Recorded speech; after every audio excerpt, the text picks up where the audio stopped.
The Atlantic magazine has published the full exchange of messages between senior White House officials as the US conducted strikes in Yemen earlier this month. The magazine's editor, Jeffrey Goldberg, was accidentally added to a chat on the encrypted app Signal in a major security breach. The magazine initially did not publish the full details of the group chat, saying it didn't want to release classified information. Let's just get a flavour of some of those messages. For example, at 14:10, more F-18s launch, second strike package. 14:15, strike drones on target. This is when the first bombs will definitely drop. 15:36, F-18 second strike starts. Also, first sea-based Tomahawks launched. Well, earlier, President Trump's national security advisor, Mike Waltz, said he accepted full responsibility for the security breach. And the House Select Committee on Intelligence has been questioning national security chiefs in the last hour. The director of the US National Intelligence, Tulsi Gabbard, has been asked about her testimony at yesterday's committee following the Atlantic's full release today of messages on Signal. So it's your testimony that less than 2 weeks ago, you were on a Signal chat that had all of this information about F-18s and MQ-9 Reapers and targets on strike, and you in that 2-week period simply forgot that that was there. That's your testimony? My testimony is I did not recall the exact details of what was included there. That was not your testimony. Your testimony was that you were not aware of anything related to weapons packages, targets, and timing. As the testimony yesterday continued on, there were further questions related to that, where I acknowledged that there was conversation about weapons, and I don't remember the exact wording that I used, but I did not recall the specific details that were included. Director Gabbard, you've reasserted that there was no classified information. I think we can all agree that that information shouldn't have been out there. But let me ask you this. Are you familiar with the ODNI's classification guidance? I'm familiar with it. I've actually got a copy right here. If I read you a part of that guidance, I wonder if you could tell me what the level of classification indicated is. I'm reading from your classification guidance. And the criteria is information providing indication or advance warning that the U.S. or its allies are preparing an attack. Do you recall what your own guidance would suggest that be classified? I don't have the specifics in front of me, but it would point to what was shared would fall under the DoD's classification system and the Secretary of Defense's authority. So let me help you, because there's a very clear answer. And what is not. I guess you don't have it, but information providing, this is the ODNI guidance, information providing indication or advance warning that the U.S. or its allies are preparing an attack should be classified as top secret. Do you disagree with that? I don't disagree with that. I just point out that the DoD classification guidance is separate from the ODNI's classification guidance. Do you think it would be materially different? Ultimately, the Secretary of Defense holds the authority to classify or declassify. Do you think it's likely that DoD guidance is materially different from what I just read? I haven't reviewed the DoD guidance, so I can't comment. Tulsi Gabbard, they're being questioned at the House committee, which is still continuing. You can see there she is with other senior leaders, John Ratcliffe of the CIA and Kash Patel there. You can see the FBI director speaking at the moment. And they are all taking questions. The committee is supposed to be looking at global threats, the global threat assessment for this year, but they are obviously also being questioned about these revelations from this week. Let's go live to Washington and our North America correspondent, Nomia Iqbal. And Nomia, just to go back on some of the clip that we played from Tulsi Gabbard, we were both listening to yesterday's questions to Tulsi Gabbard and John Ratcliffe, where they were asked whether there was any mention of weapons or weapons systems. And their answers, the notes that I've made, say that they basically replied saying they didn't recall specific names or weapon systems being mentioned. Today, Tulsi Gabbard was asked about that and said she did then go on to say that there might have been some reference to weapons, but she couldn't recall the exact language. They are still fundamentally, however, denying that any wrongdoing has happened here.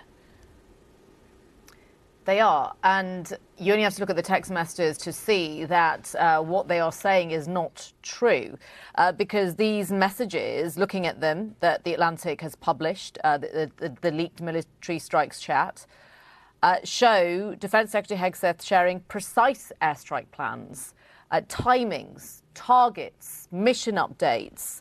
It covers everything from F-18 launches to drone strikes. You've got timestamps on it, which you read out earlier. Mission confirmed at this time, drones on target.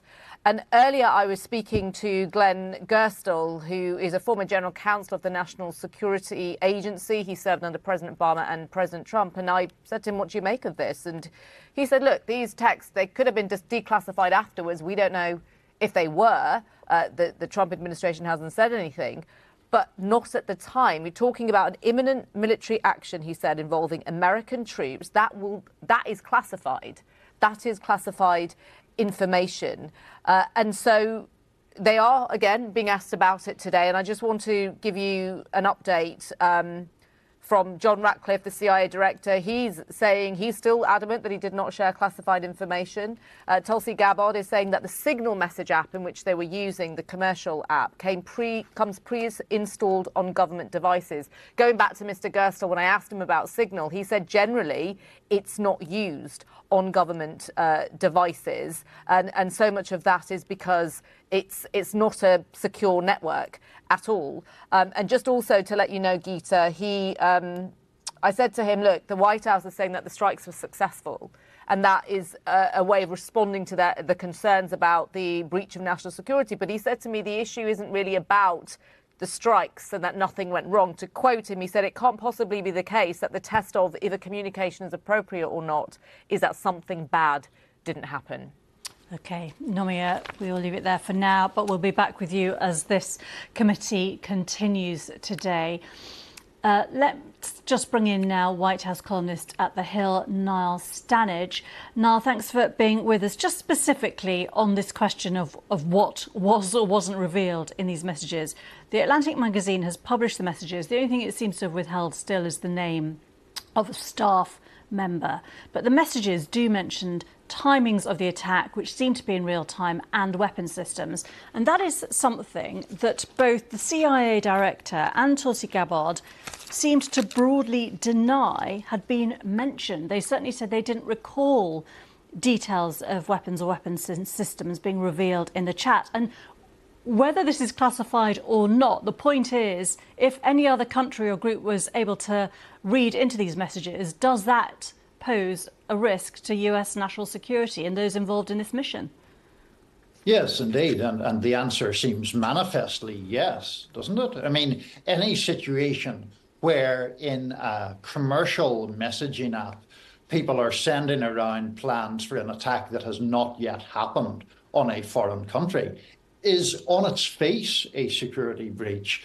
And I was listening to what your other correspondent was noting correctly about this debate about what was classified and what was not. One does wonder if the Trump administration people are taking refuge in a rather lawyerly phrasing, which does leave open the possibility of information being declassified after the event. That does not, to my mind, or in the opinion, I think, of any fair-minded person, mitigate the actual risk at the time.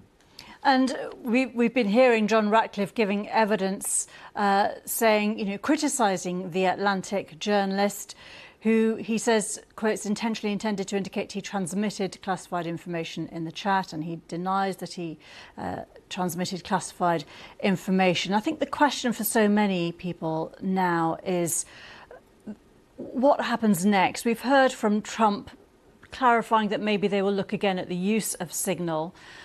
But there's obviously a lot of conversation at the top levels of all governments that can be very dangerous if they fall into the wrong hands. And can the American public have confidence about confidentiality at the top of the administration at the moment? Well, any question that is phrased around the American public is right now, I think, disputable because the American public is now so polarized. And there's a significant swathe of the American public that will frankly defend President Trump almost regardless of what he does. And there's a swathe of the American public that will condemn him almost regardless of what he does. But in terms of whether there should be confidence, it's hard to have confidence whenever there's a lapse involving someone bringing a journalist onto a group chat of this level of sensitivity, and nobody seems to notice he was there. Nobody asks questions about who the unidentified person is, and these extraordinary details are discussed. Just briefly, Geeta, I would add, I'm not hearing any real possibility of there being firings over this, at least in the short term, because President Trump tends to regard anything like that as a capitulation to the media, and he's loath to do anything that appears to capitulate to anybody, particularly the media. And just finally, the US Vice President J.D. Vance has responded also to the Atlantic story, saying that the journalist, quotes, oversold what he had. And the White House press secretary, Caroline Leavitt, earlier called it another hoax, quotes. So obviously very, very firm pushback continuing. Is there any branch of the government that could independently and separately investigate in a neutral way what has been going on?